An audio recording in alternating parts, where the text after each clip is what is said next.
नमस्कार दर्शक बंधु आपण समस्त को मो चैनल को पुणी थे स्वागत करुच्ची।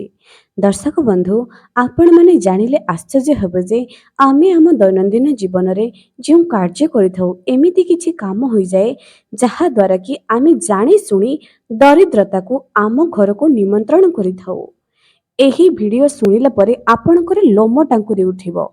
आज्ञा हाँ दर्शक बंधु, जदि आपण माने माँ लक्ष्मी को चाहूचंती, माँ लक्ष्मीकर कृपा चाहूचंती, प्रथमे निज घर दरिद्रता को हटाई दियंतु। प्रथमे आपण निज घर अलक्ष्मी को दूर करंतु, तापरे जाई लक्ष्मी आसीबे। हाँ आज्ञा, जो घर परिष्कार परिच्छन्नता न थाए सेही घरे माँ लक्ष्मी केबे भी पाद भी रखिबे नाही। जदि आपण निज घरे उन्नति चाहूचंती, बहुत चेष्टा करूचंती उन्नति हो नाही, प्रथमे छोटिया छोटिया जिनस को सुधारिबा सिखंतु। एही वीडियो प्रत्येक विवाहिता महिला एवं पुरुष मानक पई। जदि घरर स्वामी स्त्री चाहिए पूरा परिवार को एकजुट कराई करी घर दरिद्रता बाहर करि परिबे। आपण निजर कर्म द्वारा निज घर दरिद्रता को बाहर करिपारिबे। केवल छोटिया छोटिया जिनस जहाँकि जदि आपण निज जीवन में आपणाई दियंती तेबे आपण निज जीवन दरिद्रता को बाहर करिपारिबे एवं तत्क्षणात आपण निज भितरे एवं निज घर भितरे एक अलग प्रकार चमत्कार देखिबे। आपण को एपरि लागिबो जे हठात कि आपण को ऊपरे मैजिक कर देछि, आपण को घरर सुख समृद्धि हठात बढ़ी बढ़ी चलुछि। जदि विश्वास हेउ नाही वीडियो को शेष पर्यंत देखंतु एवं छोटिया छोटिया जिनस को आपण प्रथमे बदलांतु, तापरे जे आपण सुख समृद्धिर पात्र होई परिबे। दर्शक बंधु सही दरिद्रतार कारण कौन जानिबा पूर्वरु मो चैनल को जदि ए पर्यंत सब्सक्राइब करिनांती निहाती सब्सक्राइब करंतु। पाखरे थिबा बेल आइकन को क्लिक करी वीडियो को गोटे लाइक टे कर दियंतु एवं कमेंट सेक्शन रे आपण निजर मतामत निश्चय लिखंतु। प्रथम जिंस एहा प्रत्येक विवाहिता पुरुष हुंतु जे कोनोसी भी पुरुष माने भूल बसतः केबे भी आपण माने चिरा फटार कोनोसी भी जिंस पिंधंतु नाही। से सॉक्स हो अंडरगारमेंट हो जहाँ भी केबे भी कोनोसी भी पुरुष माने एमिति चिरा फटा वस्त्र परिधान करंतु नाही। से अंत वस्त्र हो किंबा बाह्य वस्त्र हो भूल रे भी पिंधंतु नाही।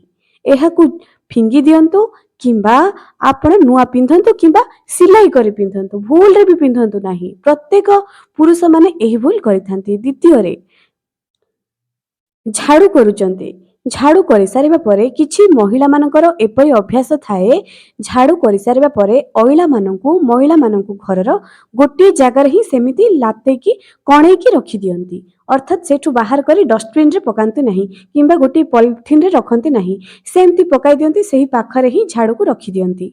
एपरि आपण माने करूचंती कि एपरि करिबा द्वारा आपण निज घर को दरिद्रता को निमंत्रण करूचंती। एपरि जदि करूचंती एहाकु बंद करंतु। तृतीय जिंस दर्शक बंधु, जदि आपण माने निज घरे खाई सारुचंती एवं तुरंत निजर बासन को उठाउ नहांती, तुरंत एबे कहिबे जे आमे तो पुरुष लोक आमे काहे की बासन उठेबे। ठीक अछि, आपण निजर भाग्य जेतेबेले उन्नति हेबो नाही सेतेबेले एई कथा निजको पचारिबे, आमे तो पुरुष लोक आमर भाग्य टिके लेट रे उन्नति हेबो, कोन अछि सेथिरे। हां आज्ञा, खाई सारिबा परे बासन को तुरंत उठांतु। जदि आपण उठाई पारु नाहंती, जदि आपणको घरर अन्य मेंबर माने अछंती सेमानंकु भी कहि करी तुरंत बासन उठांतु। छोट छुआठू आरंभ करी बड़ पर्यंत खाई सारिबा परे बासन को तुरंत हटांतु सेही जगारू। एपरि कले आपणकर मंगल हबो। चतुर्थ जिनसटी एया अटे जे केबे भी खाई सारिबा परे हाथ को चाटंतु नाही। हाथर आग पछ एपरि चाटुचंती बहुत लोक, एपरि करंतु नाही, भूल रे भी करंतु नाही। एवं खाई सारिबा परे खाइबा थाली रे हाथ धोइबे नाही। ओइठा जहा कि आपण स्नैक्स खाउचंती ता परे भी हाथ धोइबे, मुंडरे पोछिबे नाही। प्रसाद को मुंडरे पोछा जाए, अन्य कोनोसी भी जिंस को खाई सारिबा परे मुंडरे पोछा जाए नाही। हाथ तुरंत धुअंतु, छोट छुआठू आरंभ करी बड़ पर्यंत। जदि आमे एपरि काम करिबा आम छुआ माने कोन शिखिबे, आमे जेपरि काम करिबा आम छुआ माने सेपरि शिखिबे। पंचम जिनसटी केबे भी बेडरूम रे बसी करी खाइबा ग्रहण करिबे नाही। खट उपरे बसी करी कोनोसी जलखिया हो किंबा कोनोसी प्रकारर खाद्य हो, अन्न हो ଖଟ ଉପରେ ବସିକରି ଏଭଳି ଭୁଲ କରନ୍ତୁ ନାହିଁ। ଏପରି କରିବା ଦ୍ୱାରା ଆପଣ ନିଜର ଭାଗ୍ୟକୁ ନିଜେ ହିଁ ଖରାପ କରୁଛନ୍ତି। ଭାଗ୍ୟର ଉନ୍ନତି ଆଣିବାକୁ ହେଲେ ଯେତିକି ପରିଶ୍ରମ ଦରକାର, ଯେତିକି ଚାକିରି ଦରକାର, ସେତିକି ଏହି ସବୁ କର୍ମ ଦରକାର ଆଜ୍ଞା। ତେଣୁ ଏପରି ଭୁଲ କରନ୍ତୁ ନାହିଁ। ଷଷ୍ଠ ନିୟମଟି ଏଇଆ ଅଟେ ଯେ ଯଦି ଆପଣମାନେ ମନ୍ଦିରକୁ ଯାଉଛନ୍ତି ମଥା ନ ନୁଆଁଇକି ଆସି ଯାଉଛନ୍ତି, ମନ୍ଦିର ଦେଖିଲେ ଆପଣ ମଥା ନୁଆଉନାହାନ୍ତି, ଗୋଟିଏ ହାତରେ ନମସ୍କାର କରିଦେଉଛନ୍ତି। ଗୋଟିଏ ହାତରେ ନମସ୍କାର କରିବାର ଅର୍ଥ ଆପଣ ସବୁ ପୁଣ୍ୟକୁ ନଷ୍ଟ କରୁଛନ୍ତି। ଦୁଇ ହାତରେ ନମସ୍କାର କରନ୍ତୁ କିମ୍ବା ମୁଣ୍ଡ ନୁଆଇ ଦିଅନ୍ତୁ। କେବେ ବି ମନ୍ଦିରକୁ ଯିବା ସମୟରେ ଖାଲି ହାତରେ ଯିବେ ନାହିଁ।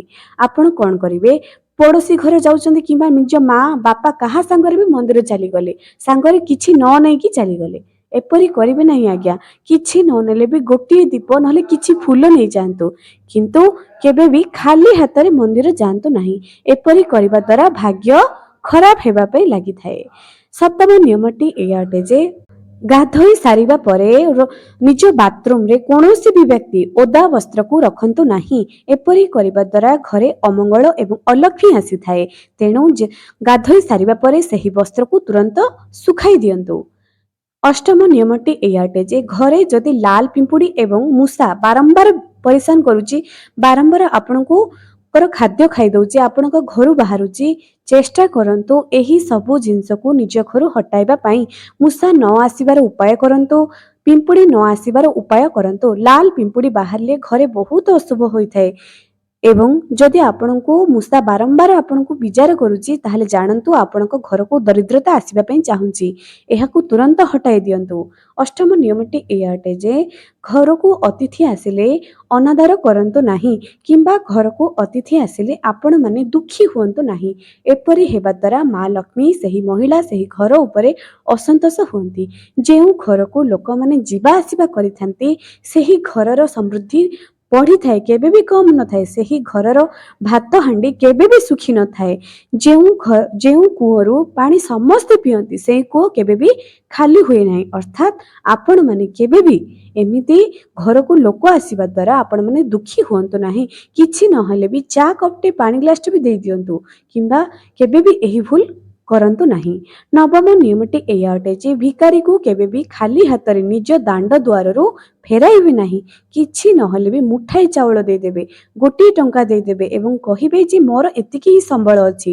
ଗୋଟିଏ ନମସ୍କାର ତ କରିପାରିବେ ନା ଏବଂ ଭଗବାନଙ୍କୁ ତ ଜଣାଇ ପାରିବେ ନା ମୋର ଏତିକି ହିଁ ସମ୍ବଳ ଅଛି। କିନ୍ତୁ କେବେ ବି ଖାଲି ହାତରେ ଭିକାରୀକୁ ଛାଡ଼ନ୍ତୁ ନାହିଁ। ଏବଂ କୌଣସି ବି ସାଧୁ ବ୍ରାହ୍ମଣକୁ ଯଦି ନିଜ ଘରକୁ କେହି ମାଗିବା ପାଇଁ ଆସିଛି, ଏପରି ଭୁଲ କରିବେ ନାହିଁ। ଖାଲି ହାତରେ ଛାଡ଼ିବେ ନାହିଁ, ଭୁଲରେ ବି ଛାଡ଼ିବେ ନାହିଁ। ଘରକୁ ଯଦି ଝିଅ ଆସୁଛି, ମାନେ ଆପଣଙ୍କର ଭଉଣୀ ଆସୁଛନ୍ତି, ଝିଅ ଶାଶୁ ଘରକୁ ଯାଇ ଆସିଛି, ଆପଣଙ୍କର ଯାହା ସମ୍ବଳ ଅଛି ଖୁସିରେ ଦିଅନ୍ତୁ, ଗୋଟାଏ ମୁଠା ଚୁଡ଼ି ଦିଅନ୍ତୁ ପଛେ, ଖାଲି ହାତରେ ଛାଡ଼ିବେ ନାହିଁ। ନବମ ନିୟମଟି ଏଇଆ ଅଟେ ଯେ ସକାଳୁ ଉଠିବା ପରେ ସେଜକୁ ତୁରନ୍ତ ସଜାଡ଼ି ଦିଅନ୍ତୁ। ହଁ ଆଜ୍ଞା, ଛୋଟିଆ ଛୋଟିଆ ଜିନିଷ ଆମ ଜୀବନ ଭାଗ୍ୟ ବଦଳାଇ ଦେବ। କୁହାଯାଏ ମଣିଷ ତାର କର୍ମ ଦ୍ୱାରା ଭାଗ୍ୟ ବଦଳାଇ ଦେବ। ତେଣୁ ଯଦି ସକାଳୁ ଉଠୁ ଉଠୁ ଆପଣ ନିଜ ସେଜକୁ ସୁନ୍ଦର କରୁନାହାନ୍ତି, ସଜାଡ଼ି ନାହାନ୍ତି, ତାହେଲେ ଆପଣ ନିଜର ଭାଗ୍ୟକୁ ସେମିତି ଅସଜଡ଼ା ରଖୁଛନ୍ତି। ଆପଣ ନିଜର ଶୋଇବା ସେଜକୁ ସଜାଡ଼ନ୍ତୁ, ଭାଗ୍ୟ ଆପଣଙ୍କର ଉପରବାଲା ସଜାଡ଼ି ଦେବ। ଦଶମ ନିୟମଟି ଏଇଆ ଅଟେ ଯେ ଯଦି ଆପଣମାନେ ମନ୍ଦିର ଯାଉଛନ୍ତି ଏବଂ ମନ୍ଦିରରୁ ଯେଉଁ ପ୍ରସାଦ ପାଉଛନ୍ତି ସେଠି ହିଁ ଖାଇଦେଉଛନ୍ତି, ଘରକୁ ଆଣୁନାହାନ୍ତି ଏବଂ ଘରକୁ ଆଣିବା ପରେ ଯେଉଁ ପ୍ରସାଦକୁ ଆପଣ ଫ୍ରିଜରେ ଷ୍ଟୋର କରିକି ରଖୁଛନ୍ତି କିମ୍ବା ଘରେ ଯେଉଁ ପ୍ରସାଦ କଲେ ଷ୍ଟୋର କରିକି ରଖୁଛନ୍ତି, ଘରର ପରିବାରର ସଦସ୍ୟ ଖାଉନାହାନ୍ତି, ଏପରି କରନ୍ତୁ ନାହିଁ। ଯେତେବେଳେ ବି ପ୍ରସାଦ ପାଉଛନ୍ତି ସମସ୍ତେ ମିଶିକରି ଖାଇଦିଅନ୍ତୁ। ଷ୍ଟୋର କରି ପ୍ରସାଦକୁ ରଖାଯାଏ ନାହିଁ। ଏପରି କରିବା ଦ୍ୱାରା ନକାରାତ୍ମକ ଶକ୍ତି ବଢ଼ି ବଢ଼ି ଚାଲିଥାଏ। ତେଣୁ ପ୍ରସାଦକୁ ଷ୍ଟୋର କରି ରଖାଯାଏ ନାହିଁ, ତୁରନ୍ତ ଖାଇଦିଅନ୍ତୁ। ସମସ୍ତେ ମିଳିମିଶି କରି ଖାଇଦିଅନ୍ତୁ। ନିଜର ପିନ୍ଧା ବସ୍ତ୍ରକୁ, ଯେକୌଣସି ବି ପିନ୍ଧା ବସ୍ତ୍ରକୁ, ଚିରା ଫଟା ବସ୍ତ୍ରକୁ ଅନ୍ୟକୁ ଦେବେ ନାହିଁ କିମ୍ବା ଘର ପୋଛା କରିବେ ନାହିଁ। ଯାହାର କପଡ଼ାପତ୍ରକୁ ଆପଣ ପୋଛା କରିବେ ସେ ସମାଜରେ କେବେ ବି ଉନ୍ନତି କରିପାରିବ ନାହିଁ। ତେଣୁ ଯଦି ଆପଣମାନେ ପିନ୍ଧିଥିବା ବସ୍ତ୍ରକୁ ଘରର ପୋଛା ଲଗାଉଛନ୍ତି, ଏପରି କରନ୍ତୁ ନାହିଁ। ଆପଣ ଏହାକୁ ଫିଙ୍ଗି ଦିଅନ୍ତୁ ପଛେ କିମ୍ବା ଆପଣ ଏହାକୁ ବାହାରେ ଫିଙ୍ଗି ଦିଅନ୍ତୁ, କିନ୍ତୁ ଏହାକୁ ପୋଛା କରନ୍ତୁ ନାହିଁ। ଆପଣ ପୋଛା କରୁଛନ୍ତି, ୟାର ଅର୍ଥ ସେହି ବ୍ୟକ୍ତିକୁ ସମାଜରେ ଉନ୍ନତି ଆଣିବା ପାଇଁ ଦଉନାହାନ୍ତି। ତାପରେ ନିୟମଟି ଏଇଆ ଅଟେ ଯେ ପୂଜା ଘର ଏବଂ ରୋଷେଇ ଘରେ ଚିରା ଫଟା ବସ୍ତ୍ରର ବ୍ୟବହାର କରିବା। ଯେତେବେଳେ ଆପଣମାନେ ଭାତ ଗାଳୁଛନ୍ତି ଚିରା ଫଟା ବସ୍ତ୍ରକୁ ଆପଣମାନେ ବ୍ୟବହୃତ କରୁଛନ୍ତି। ପୂଜା ଘରେ ଆପଣମାନେ ଚିରା ଫଟା ବସ୍ତ୍ର ରଖୁଛନ୍ତି, ଚିରା ଫଟା ବସ୍ତ୍ରରେ ସେହି ଏରିଆକୁ ସଫା କରୁଛନ୍ତି। ଏପରି କରିବା ଦ୍ୱାରା ଜାଣନ୍ତୁ ଧନହାନି, ସବୁବେଳେ ଧନହାନିର ଯୋଗ ଆସିବ। ଏପରି କରନ୍ତୁ ନାହିଁ ଆଜ୍ଞା। ଛୋଟିଆ ଛୋଟିଆ ଜିନିଷ ଆପଣଙ୍କର ଭାଗ୍ୟ ବଦଳାଇ ଦେବ। ଏଇ ସବୁ ଜିନିଷ ଦରିଦ୍ରତାର ମୁଖ୍ୟ କାରଣ ଅଟେ। ତେଣୁ ଏପରି ଭୁଲ କରନ୍ତୁ ନାହିଁ। ଘରର ମହିଳାମାନଙ୍କୁ, ଝିଅମାନଙ୍କୁ ଅସମ୍ମାନ କରନ୍ତୁ ନାହିଁ। ଏପରି କରିବା ଦ୍ୱାରା ମା ଲକ୍ଷ୍ମୀ କ୍ରୋଧିତ ହୋଇଥାନ୍ତି। ସେହି ଘରେ, ଯେଉଁ ଘରେ ମହିଳାମାନଙ୍କର ଆଦର କରାଯାଏ ନାହିଁ, ସମ୍ମାନ କରାଯାଏ ନାହିଁ, ସେହି ଘରେ କେବେ ବି ଲକ୍ଷ୍ମୀ ବାସ କରିନଥାନ୍ତି। ତେଣୁ ଏପରି ଭୁଲ କରନ୍ତୁ ନାହିଁ। ତାପରେ ନିୟମଟି ଏଇଆ ଅଟେ ଯେ ଘର ପରିଷ୍କାର ପରିଚ୍ଛନ୍ନତା ରହିଲେ ମା ଲକ୍ଷ୍ମୀ ଆସିବେ, ଠିକ ଅଛି। କିନ୍ତୁ ମନେ ରଖନ୍ତୁ, ସବୁବେଳେ ଘର ସଫା କରନ୍ତୁ ନାହିଁ। ଅର୍ଥାତ୍ ଆଜି ଲାଗୁଥିବେ, ସବୁବେଳେ ଲାଗୁଥିବେ, ଘରର ଚଟାଣ ସଫା କରନ୍ତୁ। କେବେ କେମିତି ଗୋଟିଏ ଗୋଟିଏ ସମୟ ବାହାର କରନ୍ତୁ ଯେ ଏହି ଦିନ ମୁଁ ଏୟା କରେ। ସବୁଦିନ ଘର ସଫା କଲେ ନା ଲକ୍ଷ୍ମୀ ଚାଲିଯାଆନ୍ତି। କହିବାର ତାତ୍ପର୍ଯ୍ୟ ଘର ଝାଡୁ କରନ୍ତୁ, ଘର ପୋଛା ଲଗାନ୍ତୁ ସବୁଦିନ। କିନ୍ତୁ ଯେଉଁ କପଡ଼ା ପତ୍ର ଆପଣମାନେ ସଫା କରୁଛନ୍ତି ତାହାକୁ ଆପଣମାନେ ଫୋଲ୍ଡ କଲେ, ଠିକ ଅଛି। କିନ୍ତୁ ସବୁଦିନ ବେସିନ୍ ସଫା କରିବେ, ସବୁଦିନ ବାଥରୁମ୍ ସଫା କରିବେ, ସବୁଦିନ ଟିଭି, ୱାସିଂ ମେସିନ୍, ଫ୍ରିଜ୍ ସବୁଦିନ ସଫା କରୁଛନ୍ତି, ସବୁଦିନ ଇଣ୍ଟେରିୟର ଜିନିଷ ସବୁ ସଫା କରୁଛନ୍ତି। ସବୁଦିନ କରନ୍ତୁ ନାହିଁ। ସପ୍ତାହରେ ଗୋଟିଏ ଦିନ ନିର୍ଦ୍ଦିଷ୍ଟ କରନ୍ତୁ ଯେ ମୁଁ ଏଇ ଦିନ ଏଇସବୁ କାମ କରିବି। ଏମିତି କରନ୍ତୁ। ସବୁଦିନ ସଫା କରିବାର ଅର୍ଥ ଘରୁ ଲକ୍ଷ୍ମୀକୁ ବାହାର କରିଦେଉଛନ୍ତି। ପରିଷ୍କାର ପରିଚ୍ଛନ୍ନତା ଲକ୍ଷ୍ମୀଙ୍କୁ ପ୍ରିୟ, ଠିକ ଅଛି, କିନ୍ତୁ ସବୁଦିନ କରନ୍ତୁ ନାହିଁ। ସପ୍ତାହର ଗୋଟିଏ ଦିନ ନିର୍ଦ୍ଧାରିତ କରନ୍ତୁ। ଏବଂ ରୋଷେଇ ଘରର ତାୱା, କଢ଼ାଇ, ରୋଷେଇ ଘରର ବେଲଣା ବାଡ଼ିକୁ ସଫା କରନ୍ତୁ। ରୁଟି କରିବା ପରେ ଯେଉଁ ଅଟା ଚାରିପଟେ ରହିଯାଏ ତାହାକୁ ତୁରନ୍ତ ସଫା କରନ୍ତୁ।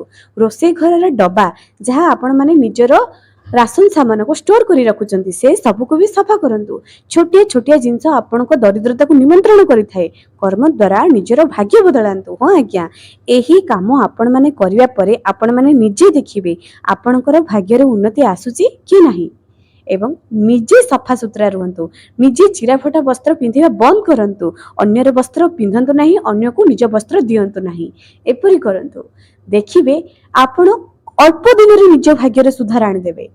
ଯଦି ଏହି ସବୁ ଭିଡ଼ିଓ ଆପଣମାନଙ୍କୁ ଭଲ ଲାଗୁଛି, ଆଜିର ଜ୍ଞାନଭର୍ତ୍ତିକ ଭିଡ଼ିଓଟି ଭଲ ଲାଗୁଛି, ବହୁ ମାତ୍ରାରେ ସେୟାର କରନ୍ତୁ। ଏହି ଭିଡ଼ିଓ ଅନ୍ୟମାନଙ୍କ କାମରେ ବି ଆସିପାରେ।